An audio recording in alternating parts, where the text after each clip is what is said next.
प्रणाम मित्रों। आज हम अष्टावक्र महागीता के 15वें प्रकरण में प्रवेश करने जा रहे हैं। इसमें कुछ श्लोक ज़्यादा हैं, लेकिन हम धीरे धीरे समझेंगे इनको। अब धीरे धीरे समझना, जल्दी समझ लेना, यथावत समझ लेना, इसमें भी फर्क है।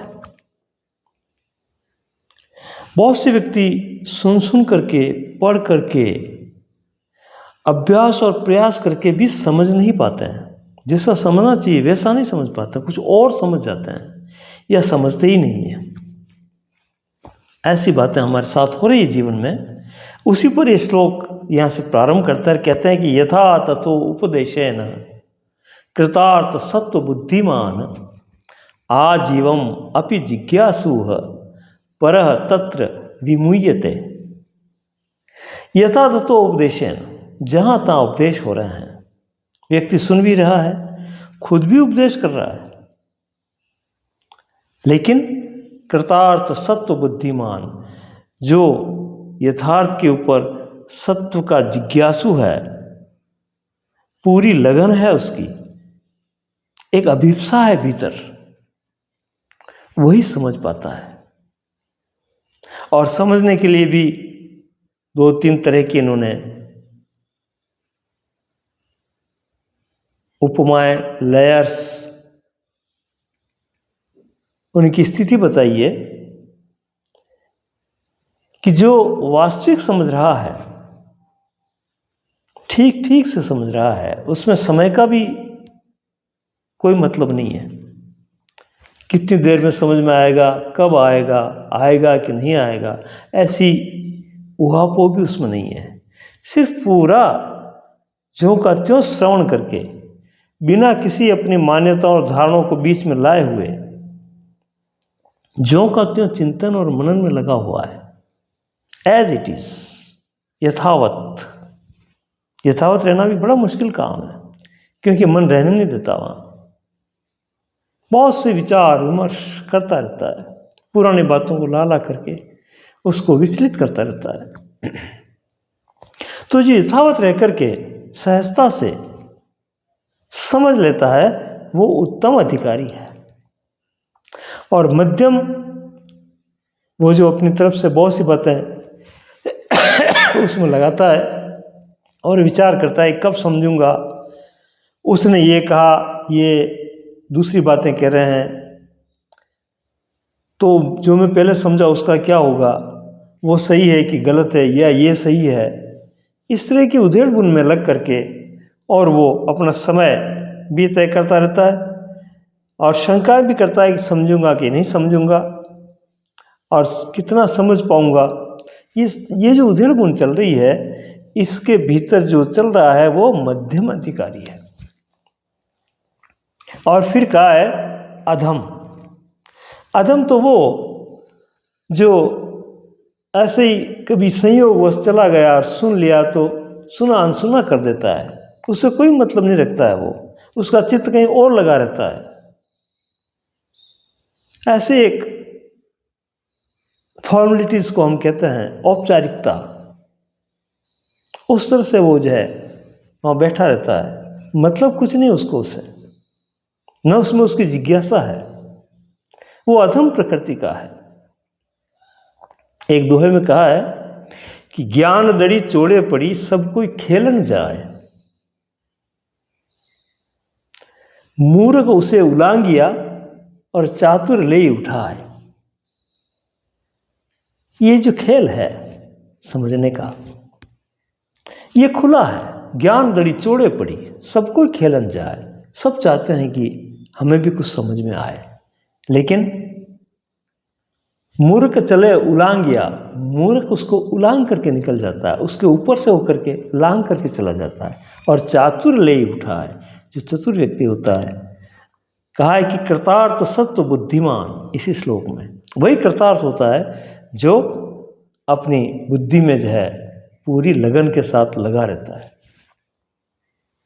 तो इस तरह से जो है इसका भी निराकरण करते हुए आगे बढ़ते हैं ये कि मोक्षो विषय वैराग्यम बंधो वैशिक रसः एतावत एव विज्ञानम यथा इच्छसि तथा कुरु। सीधी सी बात कह दी इन्होंने कि ये जो विषय का रस है, शब्द, स्पर्श, रूप, रस और गंध, ये जो 5 तन्मात्राएं हैं, इससे रस पैदा होता है। रस का मतलब देखने का रस, सुनने का, सूंघने का, स्वाद लेने का, स्पर्श करने का। ये तन्मात्राएं जो जो बढ़ती जाती है तो उसमें रस में उस मन को, चित्त को डुबोती जाती है, उसमें फंसाती जाती है, निकलना इसके लिए मुश्किल हो जाता है फिर। तो ऐसे रसों में जो आसक्त है, यही बंधन का कारण है। विषयों के रस ही बंधन का कारण है। इनसे जो वैराग्य हो गया, मोक्षो विषय वैराग्यम बंधो वैषयिक रसः। मोक्ष किसे कहते हैं? इन विषयों से वैराग्य ले लेना, इन विषयों से हट जाना। ये निरर्थक है, अनर्थ है। ये इसमें ये विषय विष के समान है, ये जीवन को तबाह कर देने वाले हैं। ऐसा जो गहरा विचार करके वैराग्य के द्वारा इनसे हटना है, इनसे कोई लेना देना नहीं, वह वैराग्यवान इन विषयों से हट करके मुक्ति का अधिकारी हो जाता है, मुक्त हो जाता है एक दिन। बस बंधन और मुक्ति का यही विज्ञान है। ऐसा ये कहते हैं इसमें कि एतावत एव विज्ञानम यथा इच्छसि तथा कुरु। जैसी तुम्हारी इच्छा हो सो करो, यथा इच्छसि तथा कुरु। लेकिन विज्ञान यही है कि विषयों के रस को भोगने की इच्छा रखना बंधन है और उन विषयों से वैराग्य हो जाना मुक्ति है। ये इसका विज्ञान है। बस इस समझ लो, फिर तुम्हारी इच्छा हो जो करो। एक मेवाड़ी में कहावत है, बड़ा अच्छा दोहा है वो, कि मायला मुर्जी वे तो मान नितर ई घोड़ा चौगान। हे मेरे मन, तेरी इच्छा हो तो मान ले, समझ ले, सुखी हो जाएगा। नहीं तो ये घोड़े और ये चौगान, ये खुला मैदान पड़ा है, ये तुम्हारा मन का घोड़ा, तुम्हारी इच्छा हो जितना दौड़ाओ। यथा इच्छसि तथा कुरु। आगे चलते हैं हम। वाग प्राज्ञ मोहबोधम जन्म मुख जड़ाल सम करोति तत्वबोध अयम अतः त्यक्तः बुभुक्षुभिः। बड़ा गहरा अर्थ है इसका, समझने जैसा है। बताया है इसमें कि तत्व ज्ञान होने के बाद में वह तत्व ज्ञान, उसका प्रभाव देखो आप, उसकी महत्ता देखो। वह तत्व ज्ञान वाणी को मौन कर देता है, बुद्धि को जड़ कर देता है, उद्योगी यानी कि जो प्रयास करने वाला है, उद्यम करने वाला है, उसको निष्क्रिय कर देता है। और जितनी भी इंद्रियां हैं, उनकी जो उस्खलता है, उनकी जो दौड़ धूप है, उनको शिथिल कर देता है। ऐसा समर्थ है तत्व ज्ञान, क्योंकि इस बखेड़ से ही तो हम दुख सुख का अनुभव कर रहे हैं, हम बंधे बंधे महसूस कर रहे हैं, हम बेचैन हो रहे हैं। तो इन सब को जो तत्व ज्ञान की जो शक्ति है, जो प्रभाव है, जो स्थिति है, वो वाणी को मौन और विश्राम देती है।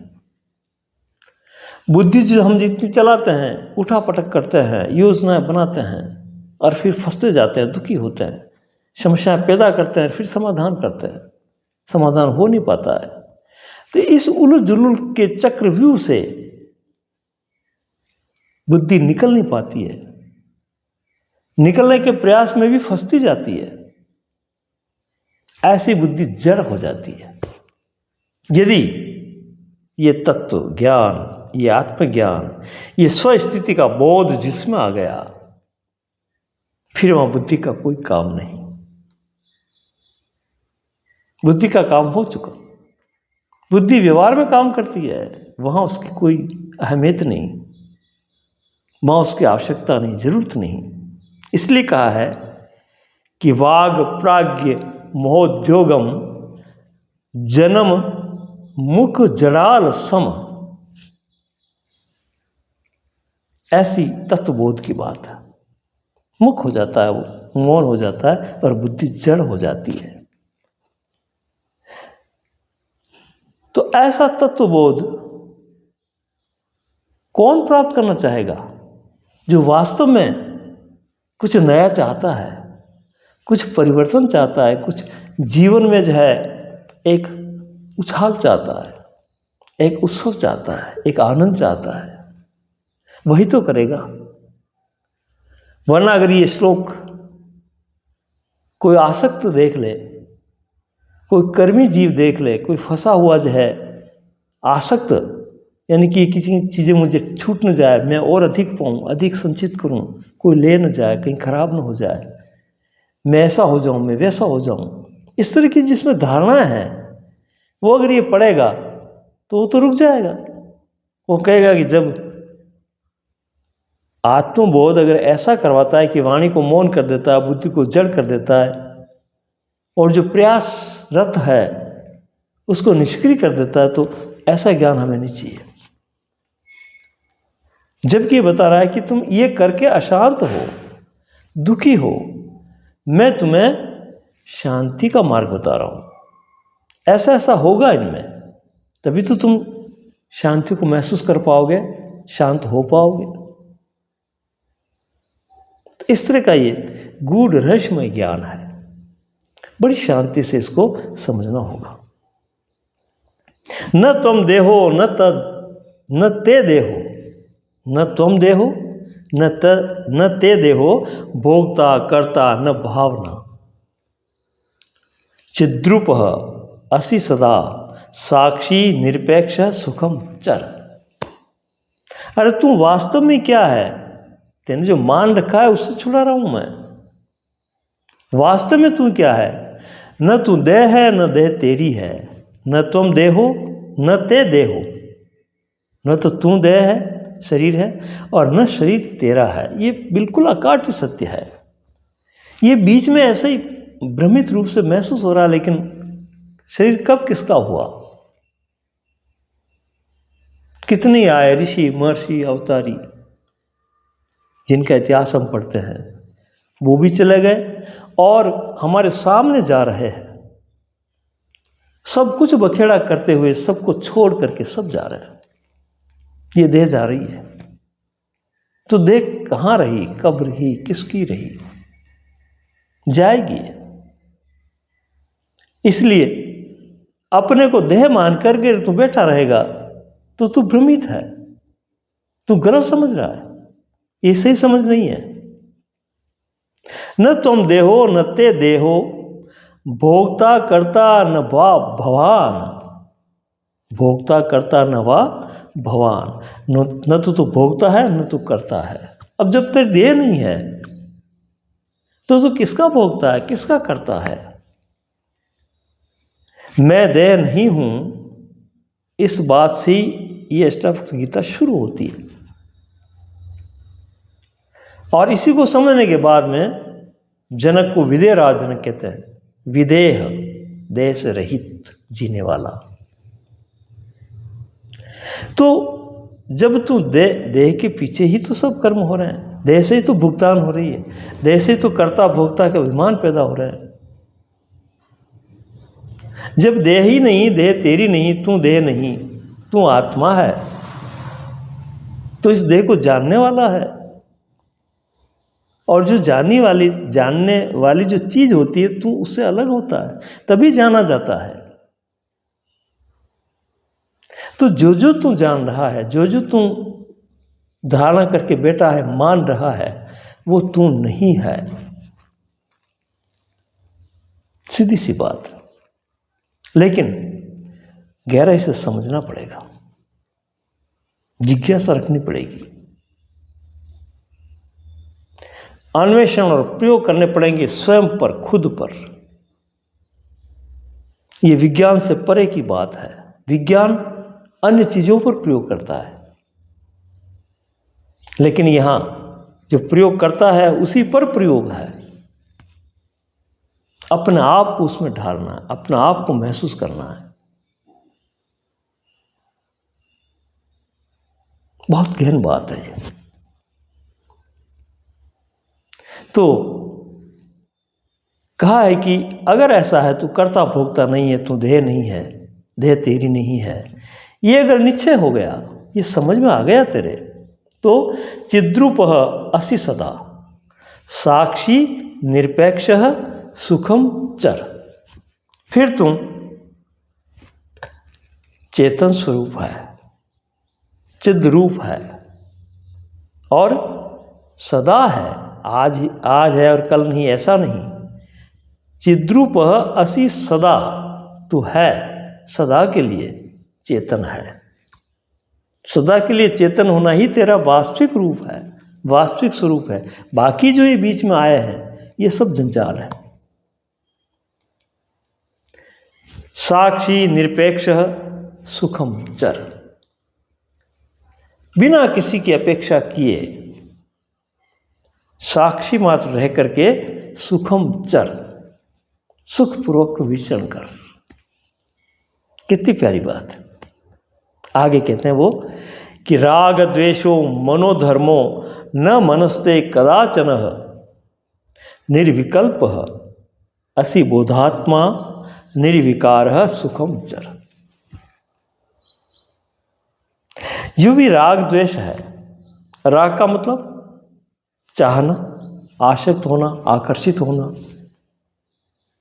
उसकी तरफ गति करना, प्राप्ति की लालसा रखना और उस प्राप्ति को बनाए रखना। बहुत सी जनताएं खड़ी होती है फिर बाद में। तो राग द्वेषों मनोधर्म, ये धर्म किसका है? मन का है, तेरा धर्म नहीं है। ये काम मन कर रहा है। राग द्वेषों मनोधर्म न मनस्ते कदाचन, मन से अन्यत्र कोई दूसरा इस खटपट को नहीं कर रहा है। तू तो निर्द्वंद है। द्वंद्व में कौन फंसा हुआ है? जो राग द्वेष के गुण धर्म को रखता है वो मन, तू नहीं। निर्विकल्प, तू कैसा है? निर्विकल्प असि बोधात्मा, तेरे में किसी प्रकार का संकल्प विकल्प नहीं है, तुझे कुछ भी नहीं चाहिए, तू आप तो काम है, तू स्वतः ही संपूर्ण है, तो अधूरापन है ही नहीं तुझमें। ये समझ, जाननी, समझनी, इसमें स्थिर होना बहुत ही जरूरी है। जब तक ये बात नहीं आएगी तब तक ये दूसरे जो भ्रम है ना वो नहीं निकलेंगे और फिर जो है दौड़ धूप चालू रहेगी। निर्विकल्प असि बोधात्मा निर्विकार सुखम चर, बिना किसी विकारों के रहित होकर के तू आराम से विचरण कर। बहुत ही प्यारी बात है। अष्टावक्र जी कहते हैं, और एक एक सूत्र में अगर वो लग जाए, अगर वो काम में आ जाए, जीवन बदल जाए।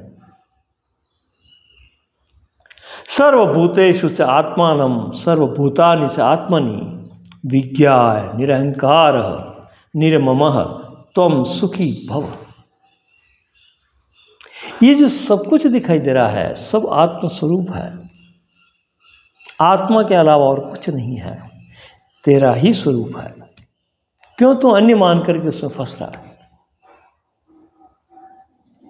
इसलिए ये समझ करके कि सब कुछ मैं ही हूं, सब कुछ मैं ही हूं।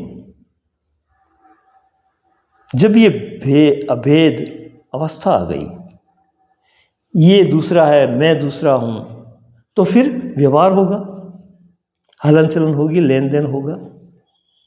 लेन देन के लिए हमेशा दो की जरूरत होती है, द्वैत की जरूरत होती है। गति के लिए दो की जरूरत होती है। और उसी गतिविधि में, उसी चंचलता में, उसी दौड़ धूप में, उसी प्रपंच में बंधन, बंधन का मतलब फंसावट है, समस्या है, और फिर प्रयास, फिर समस्या। ये जो गण चक्कर चलता है, इससे हटाने के लिए कह रहे हैं कि भाई सर्वभूतेषु स आत्मानम सर्वभूतानि च आत्मानि, जितने भी भूत वर्ग हैं, यानी कि जड़ चेतन का जो विभाग करता है, ये भी गलत है। सब चेतन है, उसके अलग अलग रूप और स्वरूप हो गए, वो बात दूसरी, वो माया का खेल है। लेकिन हकीकत में यह है कि सब एक ही के अनेक रूप हैं। इसलिए तो नाम और रूप की बार बार वेदांत में भी बात आती है। इस नाम रूप के कारण भेद पैदा हुआ और हमारा व्यवहार गतिमान हुआ, हम इसमें जकड़ने के लिए आगे पीछे बढ़े, समस्याएं बढ़ी, बंधन को महसूस किया, दुख आया, छूटने के उपाय हम बुद्धि ने निकाले, कभी छूटे कभी नहीं छूटे, कभी ज़्यादा फंस गए। तो ये जो घटनाक्रम चल रहा है, इसके पीछे जो है एक ही बात की बात है कि हम भेद दृष्टि रख करके जी रहे हैं। और ये श्लोक बताता है कि सर्वभूतेषु च आत्मानम, जितने भी भूत है वर्ग है, वो सब आत्मस्वरूप, आत्मा ही है, सब तरफ। सिर्फ नाम और रूप से अलग अलग भास रहे हैं, पर अलग अलग है नहीं, सब एक ही है। ऐसा निश्चय करके तू निश्चिंत हो जा और सुखी हो जा। श्रद्धस्व तात श्रद्धस्व न अत्र मोहम कुरुस्व भोः, ज्ञान स्वरूप भगवान आत्मा त्वं प्रकृतः परः। कहा है इन्होंने कि चेतन जो अपने आप को भी जाने और अन्य को भी जाने, उसको चेतन कहा है। और जड़ जो खुद को भी न जाने और दूसरे को भी न जाने, उसे जड़ कहा है। तो अब जाने वो चेतन है, तो चेतन तो जड़ को भी जानता है और अपने आप को जानने का भी सामर्थ्य रखता है, वो चेतन है। तो ये जो चेतना है, जानने की प्रक्रिया, ये सर्वत्र लागू हो रही है। जड़ चेतन तत्व, जो हम भी अपनी जो बातें कर रहे हैं इस वीडियो के जरिए भी यह समझने का प्रयास कर रहे हैं, तो इसमें यही आता है कि हम अनेक नाम देते हैं, ब्रह्म, ईश्वर, परमात्मा, माया, अंतःकरण, शरीर। ये जानकारी नहीं हो रही क्या? सब जान ही तो रहे हम। तो ये किसका काम हो रहा है? चेतना का काम है। चेतना सर्वव्यापक है, सर्वत्र है और जानने की क्षमता रखती है। इसीलिए इसको कहा है प्रज्ञानम ब्रह्म, ये प्रज्ञा ही ब्रह्म है।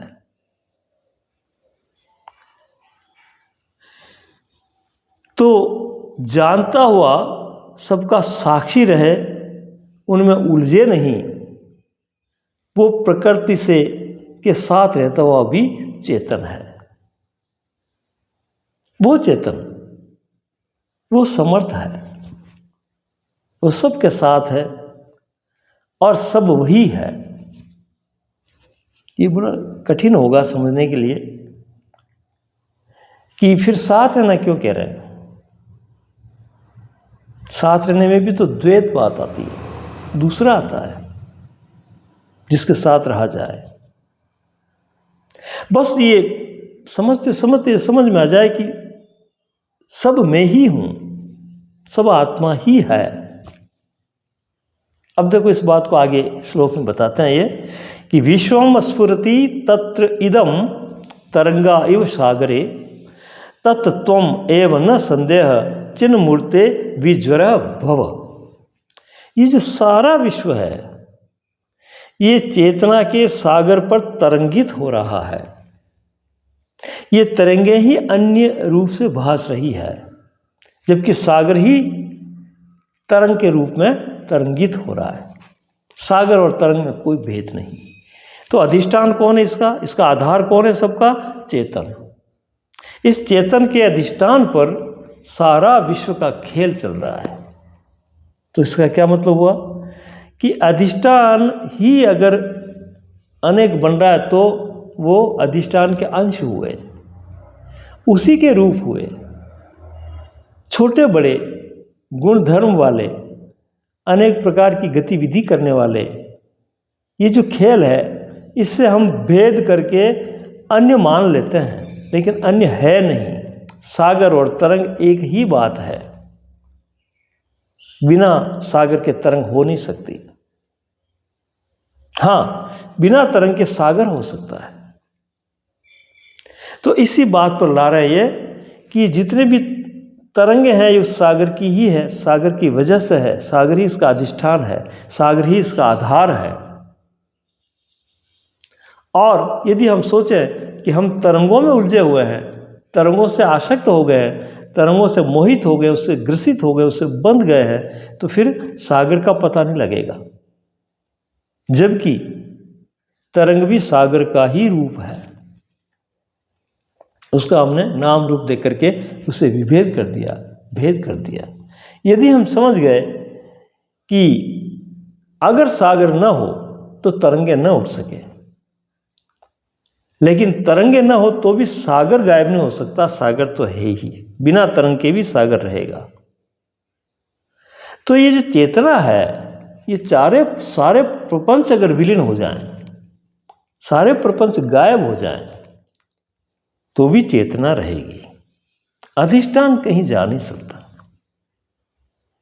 ये बात यहाँ स्पष्ट करना चाह रहे हैं। फिर आगे कहते हैं वो कि गुणे है संवेष्टित देह तिष्ठति आयाति याति च आत्मा न गंता न आगंता किम एनम अनुशोचति। ये जो आने जाने की हम बात करते हैं कि वो चीज़ आ रही है, वो जा रही है, ये जो आदान प्रदान हो रहा है, हलन चलन हो रहा है, ये अन्य में हो रहा है। अभी जो तरंग का उदाहरण दिया, इस समुद्र के ऊपर तरंगे लहरा रही है, तो समुद्र के ऊपर लहर रही है, समुद्र के आ जा नहीं रहा है, तरंगे गति कर रही है, समुद्र जहाँ का तहाँ स्थिर है।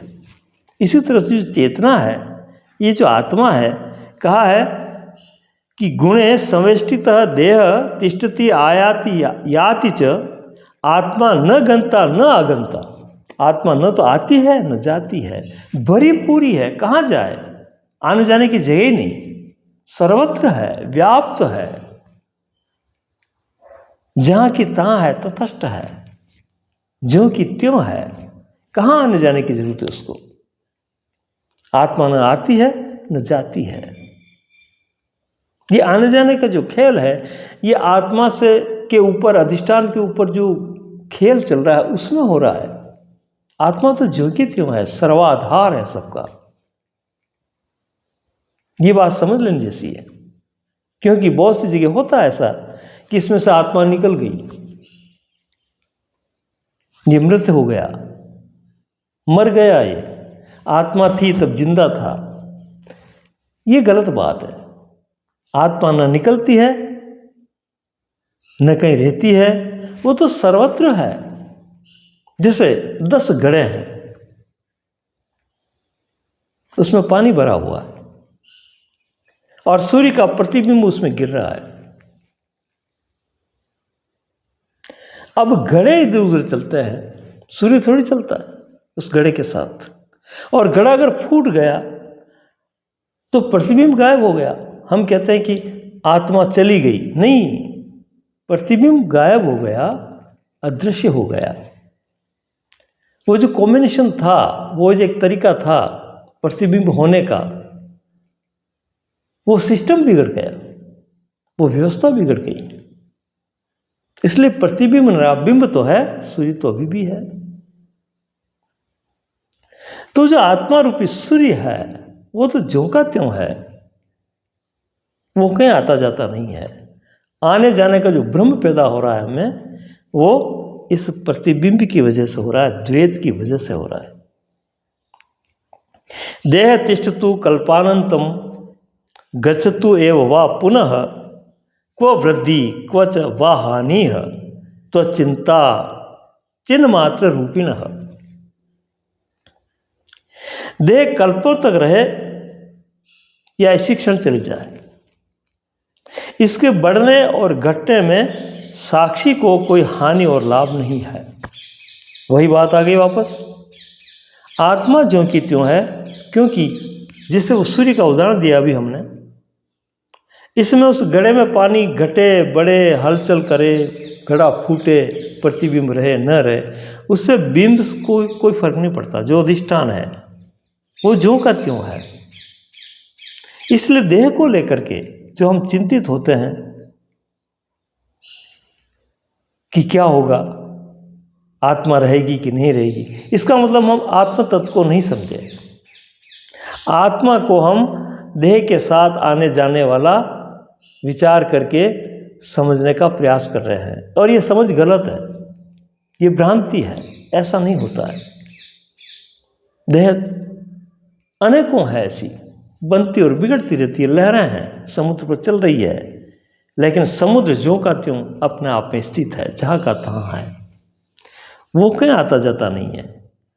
और समुद्र को कितनी भी लहरें उठे कोई हर्ष नहीं, कितनी भी लहरें गायब हो जाए कोई उसको फर्क नहीं पड़ता, क्योंकि उसमें घटाबड़ी नहीं हो रही है। वो ज्यों का त्यों है। समुद्र यथावत है, इसलिए वो निश्चिंत है, अपने आप पे स्थित है, वो विक्षुब्ध नहीं है।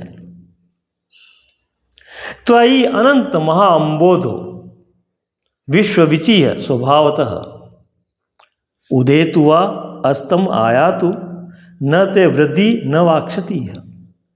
जैसे अनंत महासमुद्र में, देखो उदाहरण दे दिया इन्होंने, ये 15वें प्रकरण का 11वां श्लोक है कि अनंत महासमुद्र में चेतन के अधिष्ठान पर जो भी कल्पित तरंगे चल रही है वो स्वतः चलती है, स्वतः विलीन होती है, उनका काम वो करती रहती है। इससे समुद्र को कोई लेना देना नहीं। समुद्र जहाँ का तहाँ ज्यों का त्यों है, वो विचलित नहीं हो रहा है, उसमें कोई घटाबड़ी नहीं हो रही है, न कोई लाभ हो रहा है, न हानि हो रही है, न वो हर्षित हो रहा है, न दुखी हो रहा है। ये उदाहरण देकर के इसलिए समझा रहे हैं कि इस बात को समझो, तुम वही हो, तुम वैसे ही हो। तुम इस भ्रम में पढ़ करके और दुखी हो रहे हो, इससे बाहर निकलो, अपने आप को अधिष्ठान स्वरूप समझो, व्यापक चेतन समझो। ये सारे खेल तुम पर चल रहे हैं।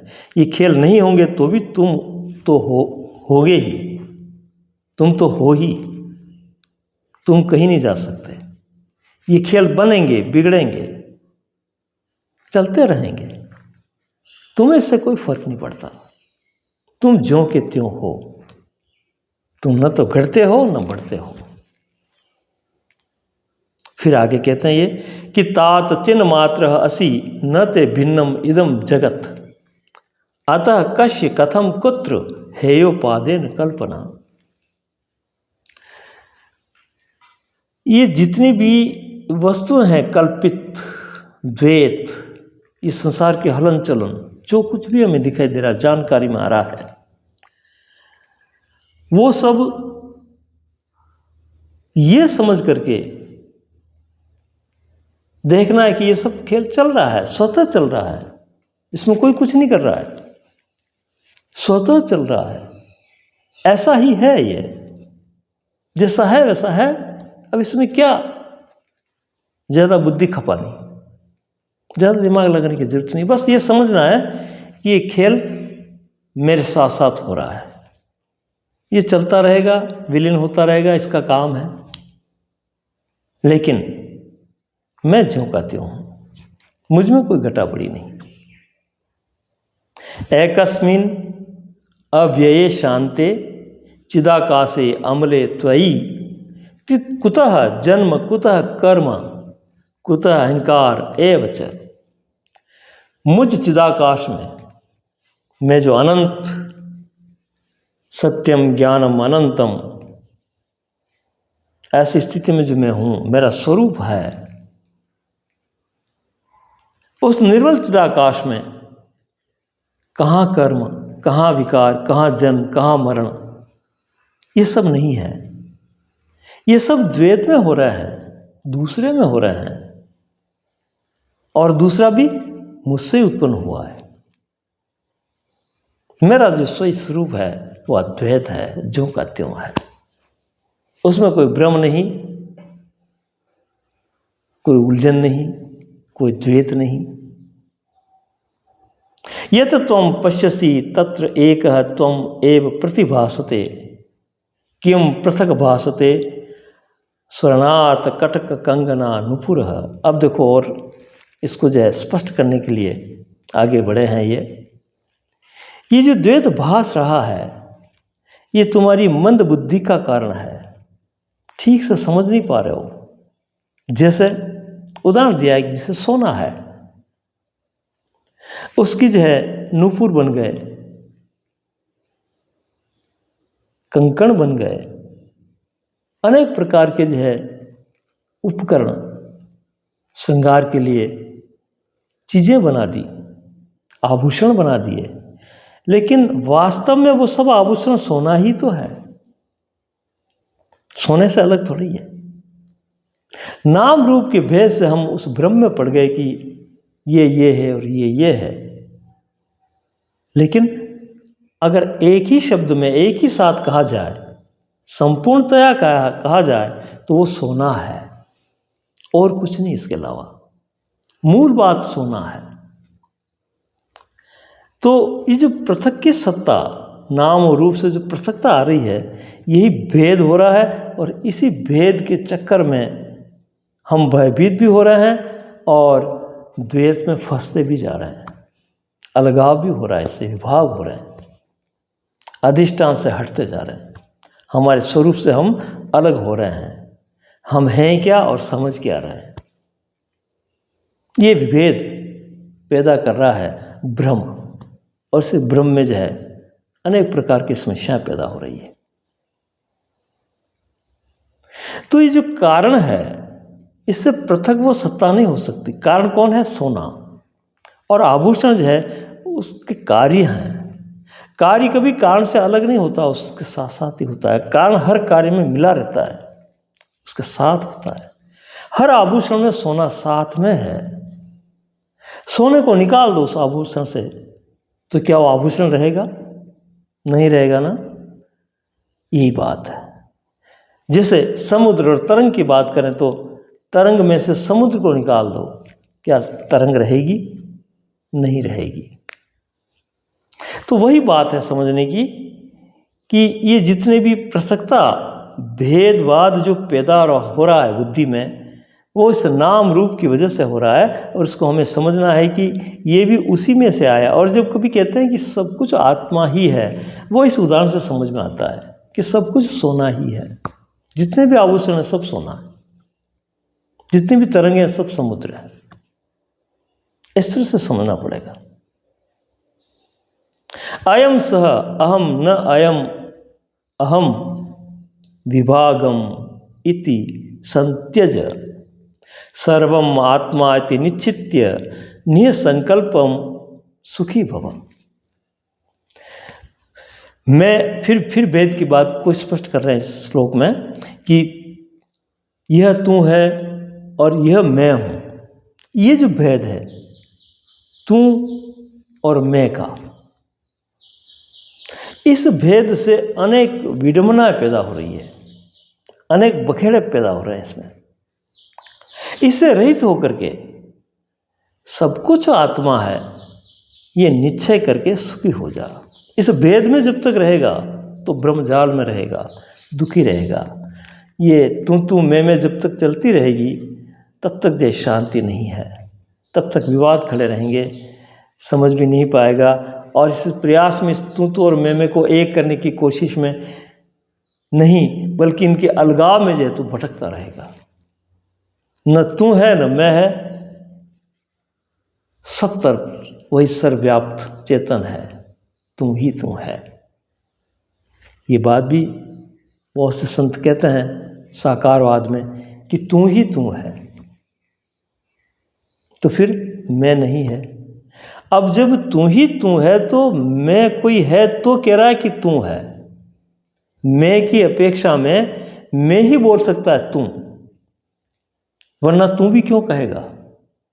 कैसे कहेगा? मैं है तो तू बोलता है ना, तू कहता है, ये मैं ही तो बोल रहा है। तो ये तू में तुम्हें की जो बात है, ये विभेद पैदा कर रही है, पृथक कर रही है हमें और भ्रम में फंसा रही है। तब एव अज्ञानतः विश्वम त्वम एक परमार्थतः त्वक्तः अन्यः न अस्ति संसारी न असंसारी च कच्चन।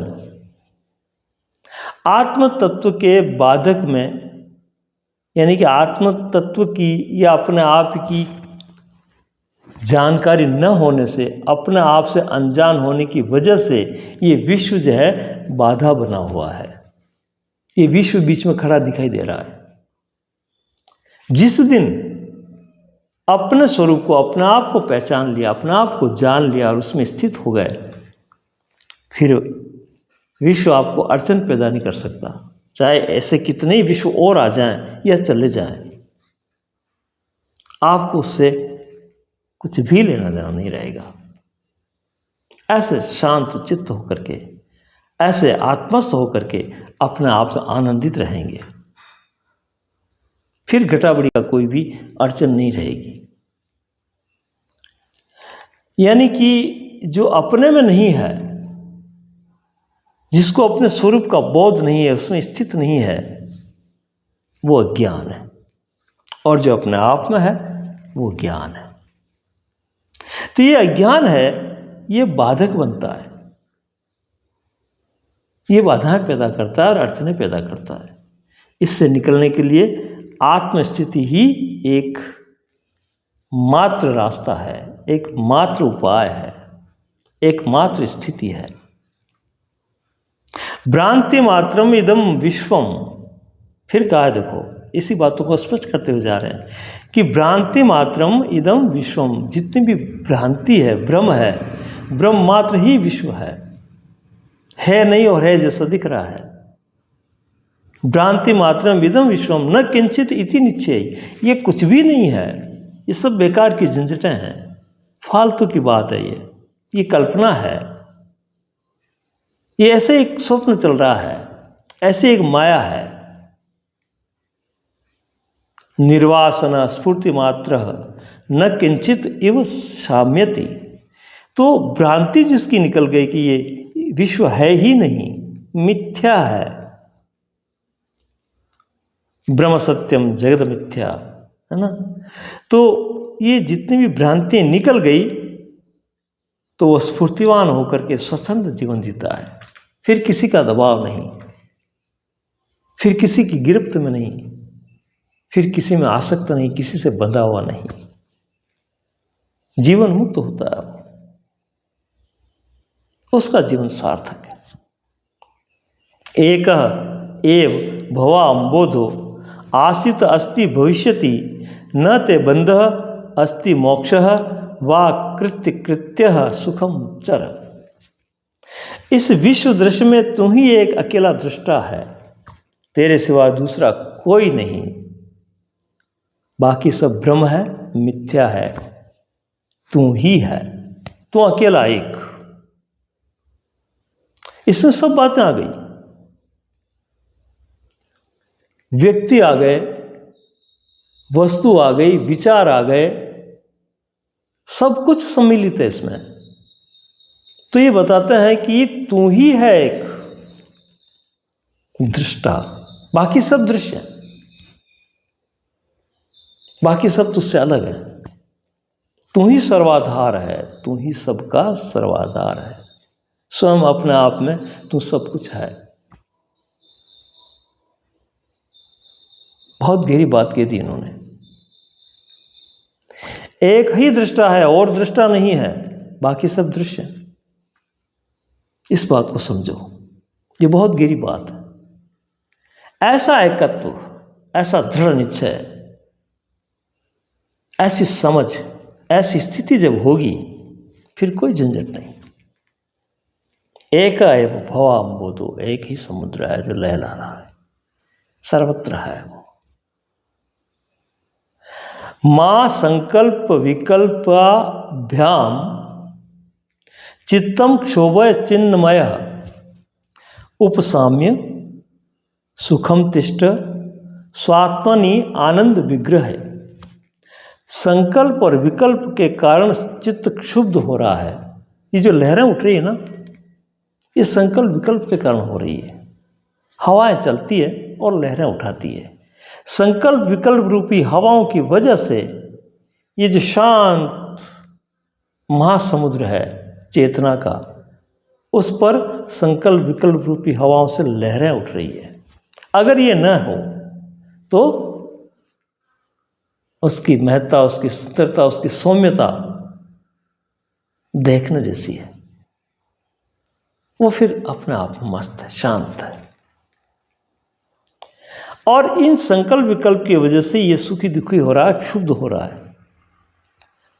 तो हमें क्या करना है कि हम इन संकल्प विकल्प की हवाओं को रोक करके, या ये न चले, ऐसी स्थिति में हो कि ये संकल्प विकल्प न हो और हम हों, तो हम सुख दुख से अलग, प्रपंच से रहित, अप्रभावी अपने आप में स्थित होते हैं। त्यज्य एवं ध्यानम सर्वत्र मां किंचित हृदि धारय आत्मा त्वं मुक्त एवसी किम विस्मय करिष्यति। अब ये कहते हैं कि ध्यान का जो विधान है वो भी अज्ञानियों के लिए है। क्यों? कि ध्यान का मतलब ये हुआ कि आपने दूसरे को मान रखा है। आप किसी का ध्यान करते हैं, इसका मतलब अन्य आपके बुद्धि में है, कोई दूसरा है जिसको हम संवारना चाहते हैं, जिसमें हम संशोधन करना चाह रहे हैं, जिसके प्रति हम प्रयास करते हैं, साध रहे हैं, उसको साधना कर रहे हैं। इसका मतलब कुछ अन्य मान करके हम ध्यान करते हैं। तो ये यहाँ तक कह देते हैं कि ध्यान का विधान भी अज्ञान के कारण है। ध्यान की जरूरत नहीं है। कुछ ना करना, जो तो आप कुछ भी करते हो, क्रिया मात्र माया है। क्रिया मात्र अपने स्वरूप से अलग होने की प्रक्रिया है। कहते हैं कि तू तो स्वतः है, मुक्त है, उपसाम्य सुखम तिष्ठ स्वात्मनि आनंद विग्रह है। तू अपने आप में सुखी है, आनंदित है, सब कुछ है तू। फिर ये अलग से ध्यान की कहाँ जरूरत है? अगर तुम विक्षेपित नहीं हो, तुम क्षुब्ध नहीं हो, तुम दुखी नहीं हो, तुम्हें कुछ चाहिए भी नहीं, तो फिर ध्यान की कहाँ जरूरत है? ये भी एक ज्ञान की वजह से प्रक्रिया हो रही है। ध्यान की भी इतनी गहरी बात ये कह देते हैं कि जहाँ कुछ भी ना किया जाए और अपने आप में रहा जाए, वहाँ ध्यान की भी आवश्यकता नहीं। बहुत ही गहरी बातें कह करके और इस 15वें प्रकरण का ये समापन करते हैं। तो हमें बड़ी जिज्ञासापूर्ण ढंग से इस अष्टावक्र गीता को समझना होगा और जीना होगा।